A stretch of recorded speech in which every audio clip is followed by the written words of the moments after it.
আব্বা, তোমার যথেষ্ট বয়স হয়েছে। এই বয়সে তোমার মুখে এই ধরনের কথা একেবারেই মানায় না।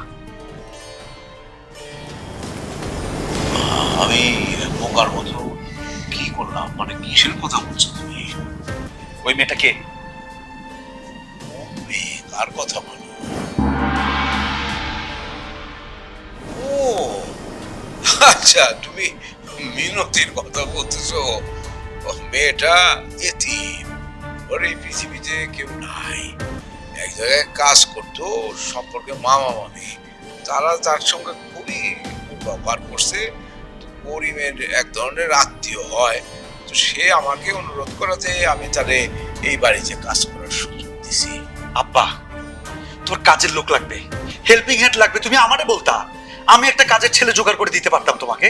কথা নাই বার্তা নাই, বাইরে থেকে কোন মেয়েরে তুলে নিয়ে আসছে বাড়িতে। আশপাশের মানুষ কি ভাববে বলো তো? শরীফ, আশেপাশের মানুষ কি ভাবতেছে সেইটা নিয়ে আমরা ভাবতেছি। এই কথা শুনলে তারা কি ভাববে বলো তুমি? হ্যাঁ, আব্বা, আমি একটা সিরিয়াস বিষয় নিয়ে তোমার সাথে কথা বলতেছি, ফাজলামো করতেছি না। যত তাড়াতাড়ি সম্ভব এই মেয়ের বাড়ি থেকে বিদায় করো। কিন্তু মেয়েটার তো কেউ নেই, বড়ই অসহায় শরীফ।